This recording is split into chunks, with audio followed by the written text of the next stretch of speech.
Ito guys, para sa latest update natin dito sa lahat ng model po ni Honor. Guys, ito sa mga nagtatanong, ngayon guys is December 31, 2023. Tama-tama po to. Bukas po, ano na tayo, 2024 na tayo. Pero aalamin din po natin, baka pagdating ng 2024, meron silang mga bagong i-release at saka yung bagong promo din syempre.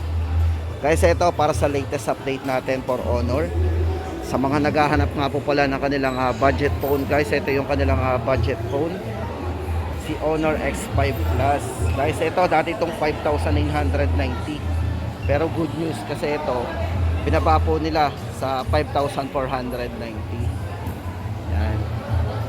Then guys, ito check natin yung kanyang design. Ito guys, napakaganda rin ang design nito hindi na pauhuli yung kanilang budget phone. Then may mga color po sila dito. Ito Cyan Lake, yung Cyan Lake na kulay. Ganda rin. May fingerprint na rin dito sa side. Tapos ito yung black syempre. Then guys, ito para sa kanyang mga specs and parameters. Ito, unang-una guys sa kanyang ano dito, yung kanyang battery. Meron tong 5,000 mAh long lasting battery. Then sa camera, naka 50 megapixel high definition camera at naka 90 Hz smooth and eye comfort display po ito. Ayan. Then para sa size ng screen guys, ito. Size po ng screen to is naka 6.56 inches LCD na naka 90 Hz na po yung refresh rate dyan. Then para po sa chipset, naka MediaTek G36 po yan. Bali ang kanyang internal storage is 64GB, then meron siyang RAM na 4. At mabilis na rin mag-charge to guys kasi naka 22.5 watts Honor Supercharge yan. Yan guys, sa mga nagtatanong nga pala ng ating latest update dito kay Honor, yan na po yung ating update, 5,490. So ayun, dahil update naman tayo guys, so okay lang kahit mga dummy phone yung kanilang display kasi nandito tayo sa exhibit area nila. Yan. So guys, ito punta naman tayo dito kay Honor X6A. Kaya ito para sa update natin dito kay Honor X6A. Ito po 6,990 ang price nito. Ayan, para sa kanyang mga parameters guys, ito 5,200 mAh para sa kanyang long lasting battery. 50 megapixel din para sa kanyang triple camera. So ito guys, meron siyang triple camera. Ayan.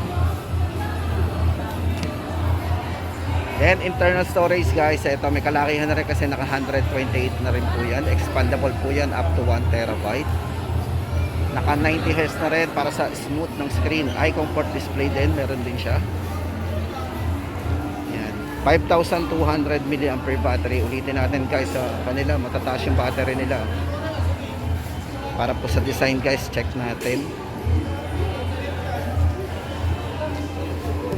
Then check po natin yung kanyang screen. Ito, para sa size po ng screen ito, naka 6.56 inches LCD na naka 90 Hz po ang refresh rate.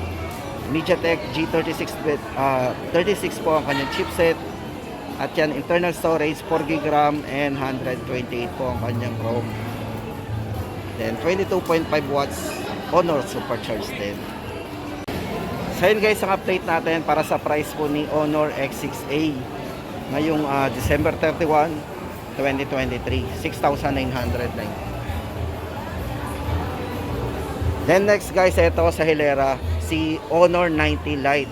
Ito guys, pagdating dun sa kanilang yung pinakamurang 5G, ito po yung huling lumabas sa kanila, si Honor 90 Lite. Yan, 5G.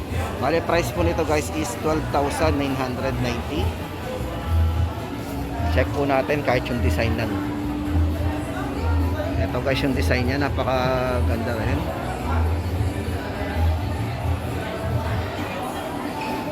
Then guys, ito para sa specs nito, ito naka 5G fast speed po yan.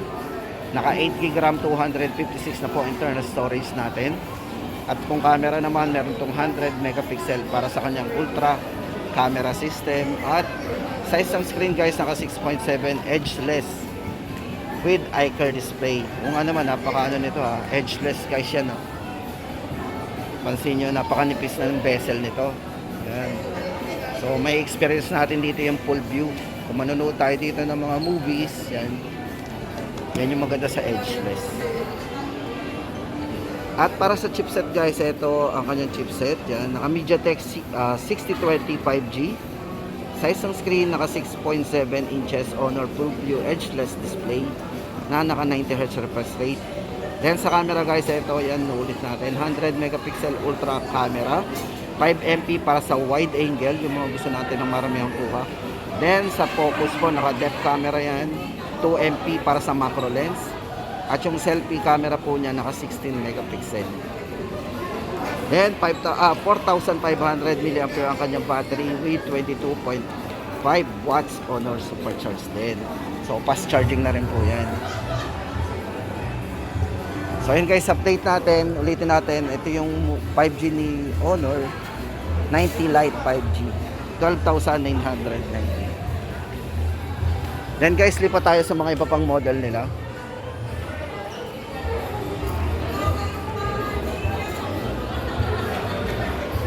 Then guys, ito for Honor 90 5G. Yan, ito yung naka-edge eh. Yan. Ito yung naka-curve yung design. Yan, check muna natin yung kanyang design. Napakanipis na rin tingnan. Then guys, ito para sa kanyang specs. Ito guys, 200 megapixel ultra clear camera, 12 MP para sa kanyang ultra wide camera. Yan, ultra wide guys. Ito, marami naghahanap ng mga ganun ultra wide. Then naka 2 MP naman para sa depth camera. Then maganda dito guys kay Honor 90, sa selfie, ang taas ng kanyang camera, naka 50 megapixel na po yung kanyang selfie camera. Then check naman po natin yung size ng screen nito. Ito yung naka 6.7 inches quad curve na naka AMOLED na po yung display nito. Yung nga lang guys, hindi natin may experience yung AMOLED display kasi nga po ito ay dummy phone yung hawak natin. Then maganda dito yung kanyang PWM dimming display. Ito po ay naka 3,840 Hz na. Plus 120 Hz po yung refresh rate ng screen. Napaka smooth pagdating sa browsing and very responsive syempre. At para po sa chipset nito guys, ito si Honor 95G. Ito yung naka Qualcomm Snapdragon na naka 7th generation 1 accelerated po yung edition noon. Then naka 12GB RAM, 512GB po ang kanyang internal storage. At kung battery naman guys, ang pag-uusapan natin, 5,000 mAh battery na naka 66 watts Honor Supercharged na po yan. Ito yung kanilang flagship pagdating sa ano. Then price po natin dito guys is 24,990. Then guys, ito nga pala sa mga nagtatanong nga pala ng Honor X8A. Ito guys, wala kasing display dito. Ito yung flyers hawak natin. Ito guys, update natin dito. Dati itong 10,990. Ito, naka 256GB na rin po ang internal storage nito. Ngayon po guys, naka less 2,000. Magiging 8,990 na lang po yan. So asahan po natin yan sa mga concept store. 8,990. Ito guys, para i-ano na rin natin, para sa kanyang camera guys, sa highlight po ni X8A, ito yung naka 100 megapixel para sa kanyang ultra clear camera, 6.7 para sa kanyang edgeless display.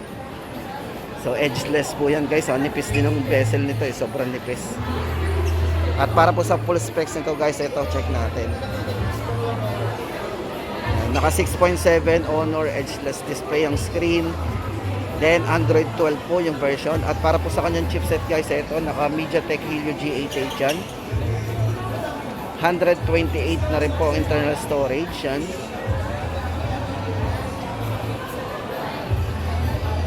Sa camera, 100 megapixel, 5 MP para sa wide and 2 MP naman po para sa kanyang macro lens. At sa front camera guys, meron tong 16 megapixel. Battery, 4,500 mAh battery. At sa charging guys, naka 22.5 watts Honor Supercharged. At for security guys, side mounted fingerprint yan sa side. Medyo magaan din po ito kasi ito naka 179G lang po. At yun guys, ang ating latest update dito kay Honor X8A, sa mga nagtatanong po ng Honor X8A yan. Then guys, ito, papakita ko sa inyo yung bago po nila dito ng display. Ito si Honor X9B. So yun nga pala, yung sa Honor X9A, wala tayong demo dito. Ito nga pala guys, ito yung kanilang bagong i-release po ngayon. At yun, bago natin umpisan yung specs nito guys, check muna natin yung si X9A guys. Wala lang tayong ano dito. Si X9A po ay 16,990 nga pala yung kanyang price update doon. Wala lang ako may pakita sa inyong dami dito. Pero guys, ito yung aasahan natin. Baka naghahanap kayo ng bagong i-release po ni Honor. Ito po yan. Si Honor X9B 5G. Ito po yung bagong i-release nila. Ayan, tingnan muna natin yung kanyang design. Ito guys, yung leather, yung likod parang same po nung mga leather po lumalabas ngayon, yung vegan leather. Parang ganon, pagka-leather niya. Ito po, naka-curve din, yung bagong ilalabas nila. Honor X9B. Pero ito po guys, naka-pre-order po yan. For pre-order po ito. Then ito guys, check na rin po natin yung kanyang mga specs para may idea tayo. Ito guys, para sa kanyang display, ito yung naka 1.5K ultra top na naka BB display na po yan. So maliwanag po ang display niya, naka BB. Battery 5,800 mAh, super durable battery. Camera naka 108 megapixel lossless capture camera. So wala tayong mamimiss dyan.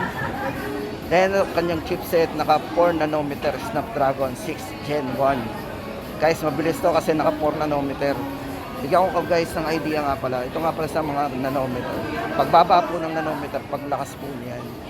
Kung meron po tayo nakikita dyan mga 8, 6 nanometer, mas mabilis po itong mga 4 nanometer na yan, Snapdragon. So yun guys, ang ating latest update dito. Yun nga pala guys, para sa price nito. Meron tayo ditong wala pa itong presyo. So bigyan ko na lang kayo ng clue. Sabi po nila, possible between. Ang presyo po nito ay nasa pagitan ng 16,990 or 18,990. So ayan, doon pa lang yung ating pwede maging presyuhan dito. Yan guys, ang ating latest update dito kay Honor ngayong December 31, 2023. So guys, abangan natin to. At yung nga pala guys, sa mga magpi-pre-order nga pala ng Honor X9B 5G, ito po yung mga avail natin. Honor Gift Package 3. Guys, Package 3, ibig sabihin po niyan, may 3 laman to sa loob. So yun guys, inside the box, inside po dito sa Honor Gift, meron tong kasamang payong o yung umbrella.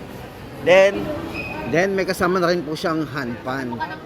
So yun guys, sa mga magpi-pre-order ng Honor X9B 5G.